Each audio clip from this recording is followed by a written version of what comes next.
कि 56 साल से एक ही परिवार का यहाँ राजनीति का दबदबा रहा और सत्तासीन रहा। वो परिवार मरहूम तस्लीम साहब का है और बहुत लोग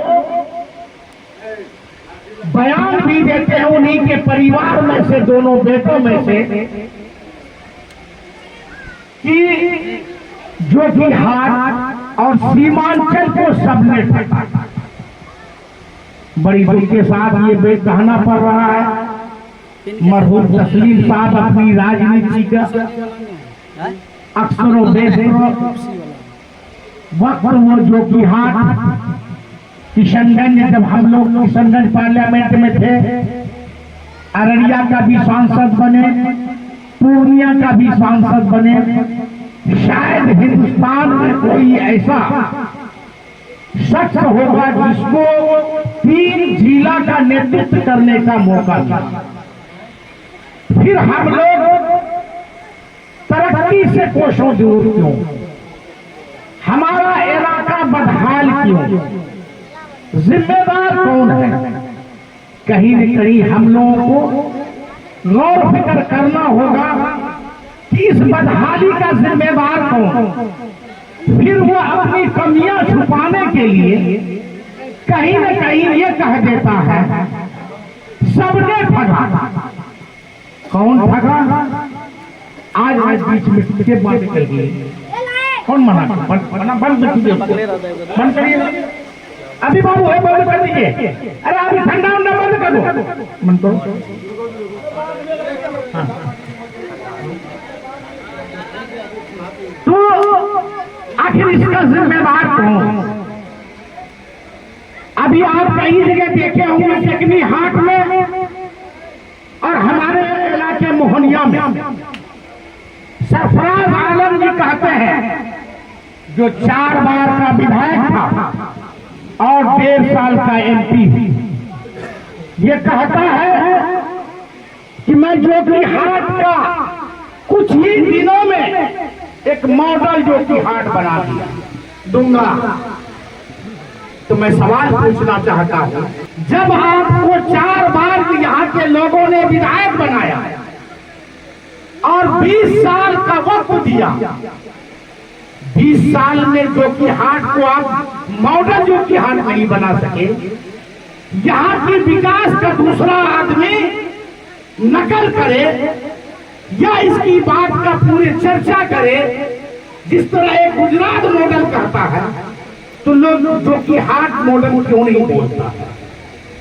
20 साल में जब आप नहीं कर सके, जब आप सरकार में थे, आरजेडी की सरकार रही उसके साथ रहे, और जदयू की सरकार रही उसके साथ भी टोटल में थे, तब आप जोकीहाट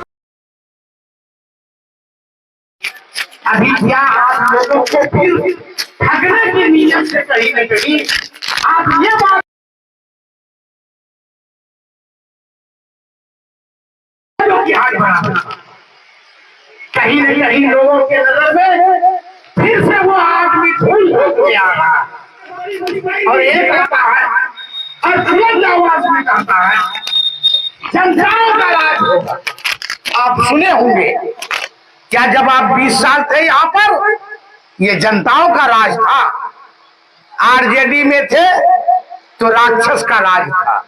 दिन दहाड़े चोरी डकैती लूट जनाकारी सब होता था और लोगों को कोई इंसाफ नहीं मिलता था। उस आदमी से क्या हम उम्मीद कर ले कि जनता का राज हो जाएगा? कहीं न कहीं सभी लोगों को वो दोबारा गुमराह करने की कोशिश कर रहा है। पिछली जो गलती है, नाकामी है, उनको छुपाने की कोशिश कर रहा है कि लोग सवाल नहीं करें कि आपने 20 साल कुछ नहीं किया। आप पर कैसे हम वो यकीन करें कि अगर आपको जिता दे तो आप इस विधानसभा का तरक्की कर दीजिएगा, जनता का राज बना दीजिएगा, मॉडल बना दीजिएगा। आप ये जानिए फिर वो नकाब पहनकर आपको गुमराह करने आ रहा है। आप लोगों ने एक फैसला लिया था 2020 में कि हम मजलिस के साथ हैं, मजलिस को जिताएंगे।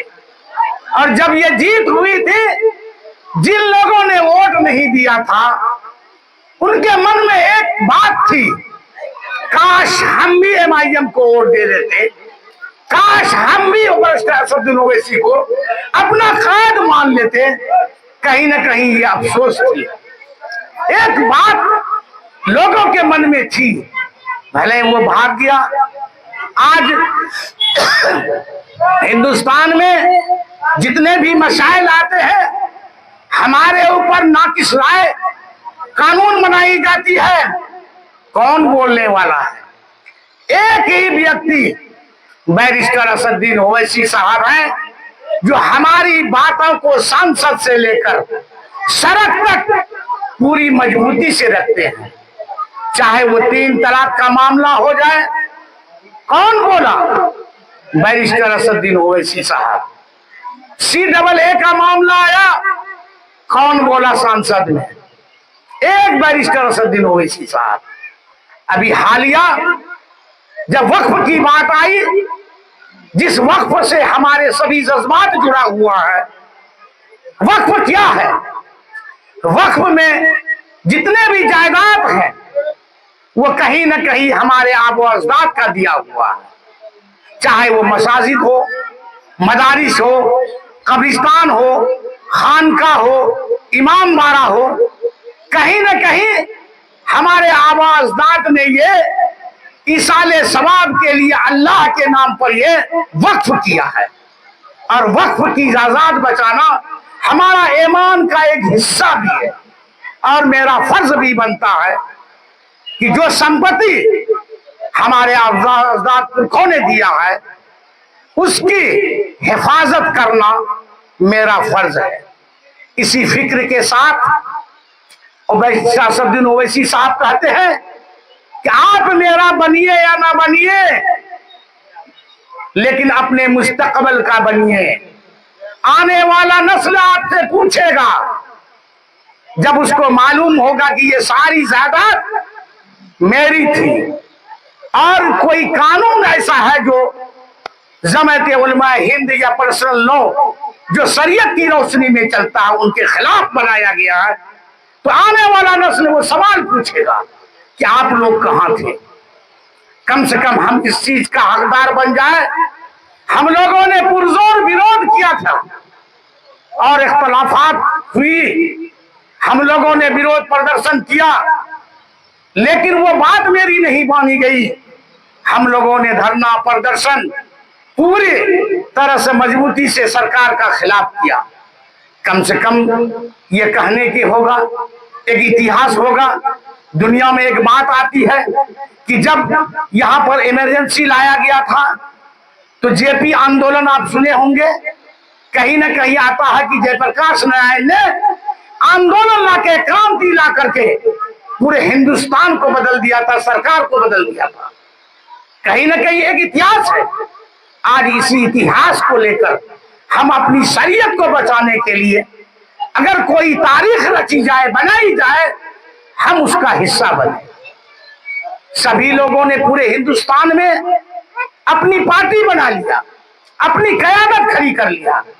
आज मुसलमानों के पूरे हिंदुस्तान में कौन सी पार्टी है? कोई एक नाम बना दीजिए, बता दीजिए कि कोई एक पार्टी है। नहीं है।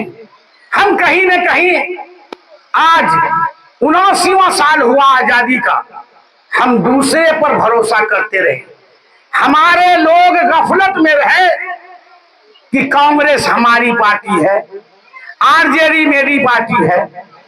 लेकिन बहुत दिनों के बाद समझ में आया कि वो मेरी पार्टी नहीं है। जब हमको जरूरत पड़ी तो संसद में बोलने का न प्रियंका गांधी बोली, न राहुल गांधी। बुलाया किसके? इमरान प्रताप गिरी से। क्या पार्टी के सरबराह हैं आप? किसी पार्टी का सदर बोलने से और उसके किसी मेंबर बोलने से कितना फर्क पड़ेगा? इमरान प्रताप गिरी मुसलमान है, वो आपके साथ नहीं भी रहेगा। अगर उनके अंदर ईमान बाकी है तो वो बोलेगा। लेकिन आप हमारा वोट लेते हैं और नुमाइंदा आप बनते हैं, पार्टी आपकी है, आप कहीं पर भी नहीं बोलते। उसी तरह आरजेडी वक्फ के मामले में स्वयं नहीं बोले, किसको बोला है? मनोज झा। अरे मीसा भारती तो पार्लियामेंट में थी इस बार, मीसा भारती क्यों नहीं बोली? अगर मीसा भारती बोलती पूरे हिंदुस्तान में एक मैसेज जाता कि आरजेडी का भी सरबराह जो है वो भी वक्फ के खिलाफ बोलता है। नहीं बोला। और जिस दिन ये बिल पास हो रहा था, सभी लोग उठ के जा रहे थे। उस रात के 12-1 बजे भी बैरिस्टर असदुद्दीन ओवैसी साहब पूरी फिक्र के साथ वो अपने कुर्सी पर बैठ के पार्लियामेंट में रो रहे थे। और अंत में जब ये 2 बजे रात में ये बिल पास हो गया, तब वो उठ के आए सुप्रीम कोर्ट। तब वो पहुंचे। सबसे पहला अपील बैरिस्टर साहब ने ही दायर किया। वो किस वजह से? कहीं न कहीं ये फिक्र था कौम और मिल्लत का। अभी SIR हुआ जिसमें 11 डॉक्यूमेंट्स मांगा जा रहा है, जिसमें हम लोगों की स्थिति त्राहिमाम की स्थिति है। हम इधर जाते हैं निवासी बनाने के लिए, उधर जाते हैं जाति बनाने के लिए।